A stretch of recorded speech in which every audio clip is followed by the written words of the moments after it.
Hi everyone, welcome to my channel. तो friends, आज की इस वीडियो में मैं आपसे एक वायरल एंड ट्रेंडिंग आउटफिट की कटिंग एंड स्टिचिंग की वीडियो शेयर करने वाली हूँ। तो वीडियो पर एंड तक बने रहिए। तो सबसे पहले इस आउटफिट का हम सलवार तैयार करेंगे, जो कि एक फर्सी सलवार है। तो इस सलवार को तैयार करने के लिए मैं यूज कर रही हूँ जॉर्जेट की फैब्रिक, जिस पर कटदाना और एम्ब्रॉयडरी की वर्क की गई हुई है। तो ये फैब्रिक मैंने मीशो से बाय की है और आपको इसका लिंक चाहिए तो आप मुझे कमेंट कर सकते हैं, मैं आपको प्रोवाइड कर दूंगी। तो चलिए हम इसकी कटिंग एंड स्टिचिंग स्टार्ट करते हैं। तो सबसे पहले हमें 2 मीटर फैब्रिक को इस तरह से 4 फोल्ड कर लेना है। फिर हम फैब्रिक की विड्थ नाप लेंगे। तो ये 4 फोल्ड में है और 4 फोल्ड में इसकी विड्थ है 22 इंच, यानी ये 44 इंच टोटल फैब्रिक की विड्थ है। सबसे पहले हम सलवार की लेंथ की मार्किंग करेंगे। तो लेंथ हमारा 40 इंच, तो हमें ऊपर को 6 इंच बेल्ट के लिए हटाते हुए 40 इंच पर मार्क कर देना है और उस पर 1 इंच ऐड कर देंगे स्टिचिंग के लिए। तो 41 इंच पर मार्क कर देंगे और यहाँ से हम पोंचे के लिए मार्किंग करेंगे। तो पोंचा हमारा आएगा 12 इंच और उस पर 1 इंच स्टिचिंग के लिए। तो 13 इंच पर मार्क कर कर मैंने इस तरह से सीधी लाइन खींच दी है। तो पोंचे की मार्किंग करने के बाद हम आसन के लिए मार्क करेंगे। तो सेम हमें 6 इंच ऊपर को हटाते हुए 14 इंच पर मार्क कर देना है। तो इस तरह से 14 इंच पर मार्क कर कर हमें इस पर क्रॉच का निशान लगा देंगे। तो फ्रेंड्स, क्रॉच के निशान से हमें पोंचे तक इस तरह से सीधी लाइन खींच देनी है। तो इतनी मार्किंग करने के बाद हमें फैब्रिक को कट कर लेनी है।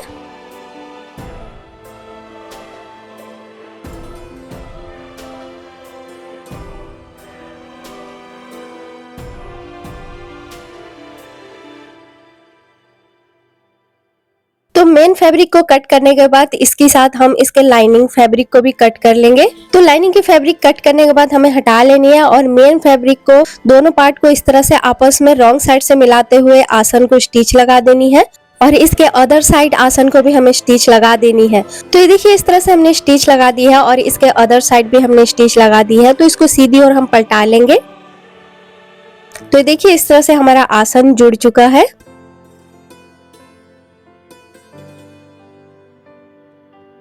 तो सेम इसी प्रोसेस से हमें लाइनिंग वाले पार्ट के आसन को भी स्टिच लगा दी है। तो इसको भी हमें सीधी और पलटा लेनी है। लाइनिंग पार्ट को स्टिच लगाने के बाद हमें लाइनिंग पार्ट को मेन पार्ट के अंदर इस तरह से एंटर कर लेना है। क्योंकि जॉर्जेट की फैब्रिक बहुत ही ज्यादा पतली होती है, इसलिए हम इसको लाइनिंग के साथ तैयार करेंगे। तो ये देखिए, अब मेन पार्ट हमने लाइनिंग के पार्ट के साथ अटैच कर लिया है। तो इस पर हम बेल्ट अटैच करेंगे। तो बेल्ट मैंने इस तरह से तैयार कर ली है। तो अपने मेजरमेंट के अकॉर्डिंग मैंने बेल्ट को तैयार की है। तो बेल्ट की विड्थ है 22 इंच और इसकी लेंथ है 8 इंच, क्योंकि इस पर हम इलास्टिक अटैच करेंगे।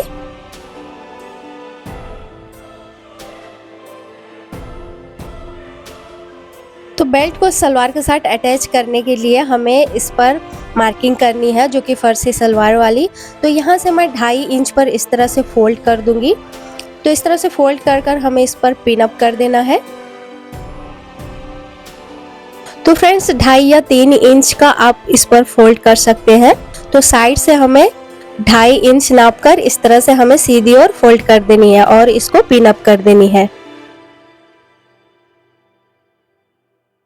तो इस तरह से पिन अप करने के बाद में हमें मिडिल से इस तरह से प्लेट्स डालनी है। तो जितना आपका प्लेट्स आए, 2 या 3 जितना भी आए, आप उस पर इस तरह से प्लेट्स डाल सकते हैं। तो प्लेट्स डालने के बाद हमें बेल्ट को इसके साथ इस तरह से अटैच कर लेना है। तो फ्रेंड्स, फ्रंट में इतने प्लेट्स डालने के बाद जितना भी हमारा फैब्रिक बचेगा उसे हम बैक पार्ट पर प्लेट्स डाल देंगे।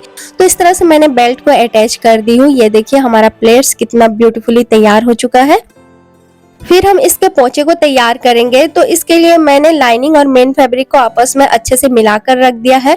फिर इस पर हम पेस्टिंग पेपर अटैच करेंगे। तो पेस्टिंग पेपर मैं ली हूँ 4 इंच विड्थ और पोंचे के अकॉर्डिंग पेस्टिंग पेपर ले लेनी है और एक फैब्रिक में उसको प्रेस कर लेनी है। तो इस तरह से मैंने प्रेस कर ली है। फिर हम इसको अपने पोंचे के साथ अटैच करेंगे। तो देखिए, हमने सीधी और पोंचे के ऊपर रखकर हमें इस पर हाफ इंच का मार्जिन रखते हुए स्टिच लगा देनी है। तो देखिए फ्रेंड्स, मैंने स्टिच लगा दी है इस तरह से और इसको हमें पीछे की ओर इस तरह से पलटाते हुए हमें इस पर और एक स्टिच लगा देनी है। और इसी के साथ हमें इस पर रैंडम स्टिचेस लगा देनी है, जैसा कि हम सलवार पर लगाते हैं। तो जब तक मैं स्टिचेस लगाती हूँ तब तक अगर आप मेरे चैनल पर न्यू है तो प्लीज मेरे चैनल को लाइक कीजिए, कमेंट कीजिए और मेरे चैनल को सब्सक्राइब कीजिए और बेल आइकन दबा दीजिए ताकि मेरे फ्यूचर हर वीडियो की नोटिफिकेशन आपके पास पहुंच पाए। तो इस तरह से मैंने स्टिचेस लगा दी है और हमारा पोंचा इस तरह से तैयार हो चुका है, यू कैन सी।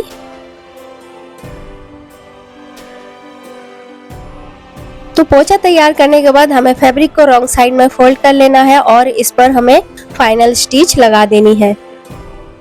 तो इस तरह से हमें आसन की ओर स्टिच लगाते हुए दूसरे पोंचे तक हमें इसको स्टिच लगा देनी है।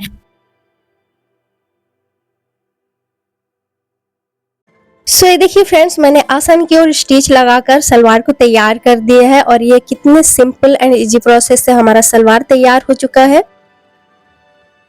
अब इस पर हम इलास्टिक अटैच करेंगे।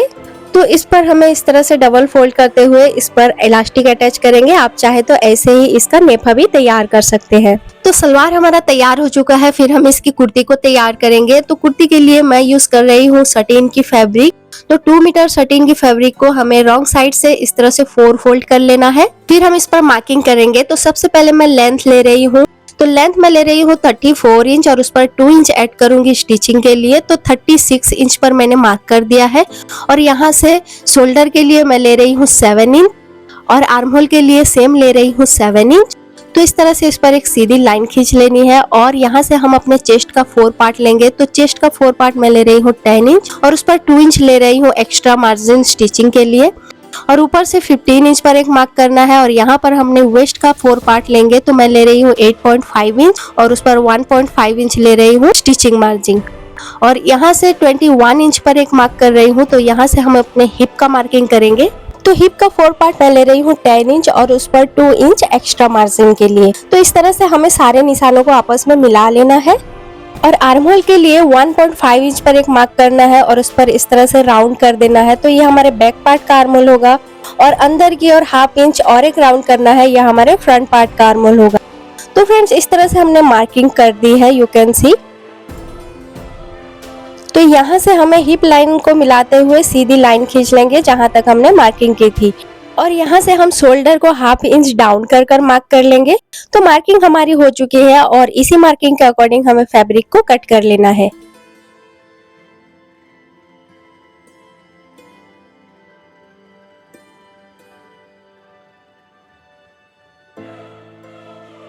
तो फैब्रिक को कट करने के बाद हमें बैक पार्ट को हटा लेना है अंदर से और फ्रंट पार्ट को एज इट इज फोल्ड करते हुए हमें इसके आर्म होल को कट कर लेना है, जैसा कि हमने 1/2 इंच अंदर की ओर मार्किंग की थी। तो फ्रंट पार्ट के आर्म होल को कट करने के बाद इसके नेक को हम कट करेंगे। तो जैसा कि हमारा नेक वी शेप आएगा तो इसकी लेंथ मैं ले रही हूँ 6.5 इंच और इसकी विड्थ मैं ले रही हूँ 3 इंच। तो इस तरह से हमें इसको वी शेप में ड्रॉ कर देना है और इसी शेप के अकॉर्डिंग हमें फैब्रिक को कट कर लेनी है। तो ये देखिए, इस तरह से हमारा नेक कट हो चुका है। तो फिर से हमें फैब्रिक को फोल्ड कर लेना है और इसी फैब्रिक के अकॉर्डिंग हमें इसके लाइनिंग को कट कर लेना है। तो लाइनिंग को कट करने के बाद हमें कुर्ती के नेक को स्टिच लगाएंगे। तो नेक को स्टिच लगाने के लिए हमें फैब्रिक और लाइनिंग पार्ट को इस तरह से रॉन्ग साइड से मिलाते हुए इसके नेक को स्टिच लगा देंगे। तो इस तरह से मैंने नेक को तैयार कर लिया है इसका। तो इसी के अकॉर्डिंग हमें बैक पार्ट को भी तैयार कर लेना है। तो बैक पार्ट का नेक मैंने राउंड रखा है। तो दोनों पार्ट को हमें इस तरह से रॉन्ग साइड से मिलाते हुए दोनों के शोल्डर को अटैच कर लेंगे। तो देखिए फ्रेंड्स, मैंने इस तरह से दोनों के शोल्डर को अटैच कर लिया है। तो शोल्डर हमारा इस तरह से अटैच हो चुका है। फिर हम इस पर स्लीव्स अटैच करेंगे। तो चलिए हम इसकी स्लीव्स को तैयार कर लेते हैं। तो स्लीव्स मैंने फुल स्लीव्स कट कर ली है और इसके साथ हम सलवार वाली फैब्रिक को अटैच कर लेंगे। तो ये देखिए फ्रेंड्स, मैंने स्लीव्स को तैयार कर लिया है और इसी के अकॉर्डिंग मैंने इसका दूसरा स्लीव्स भी तैयार कर लिया है, यू कैन सी। फिर हम इसको आर्म होल के साथ इस तरह से मिलाते हुए स्टिच लगा देंगे। तो ये देखिए, इस तरह से मैंने आर्म होल के साथ स्लीव्स को अटैच कर लिया है। फिर हम इस पर फिटिंग की स्टिच लगाएंगे। तो कुर्ती को हमें इस तरह से रॉन्ग साइड से फोल्ड कर लेना है और इस पर अपने फिटिंग के अकॉर्डिंग हिप लाइन तक स्टिच लगा देनी है। तो दोनों ही साइड पर हमें फिटिंग की स्टिच लगा देनी है हिप लाइन तक। तो देखिए फ्रेंड्स, मैंने स्टिच लगा दी है और इसको हम सीधी ओर पलटा लेंगे। तो ये देखिए कुर्ती के साथ हमारा स्लीव्स भी कितना ब्यूटीफुली स्टिच हो चुका है और इसका जो साइड्स वाला हिस्सा होता है हमने उसको भी फोल्ड कर कर उस पर स्टिच लगा दी है, यू कैन सी।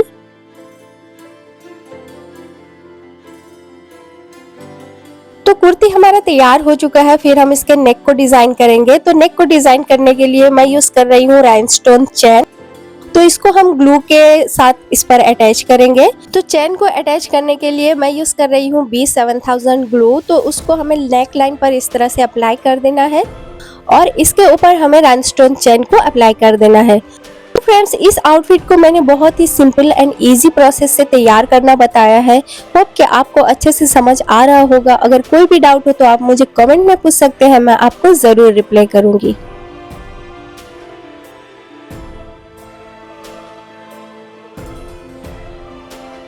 तो इस तरह से हमने वन लेयर अटैच कर दिया है। तो इस पर हम और एक लेयर अटैच कर देंगे जिससे इसका लुक और भी इनहेंस हो जाएगा।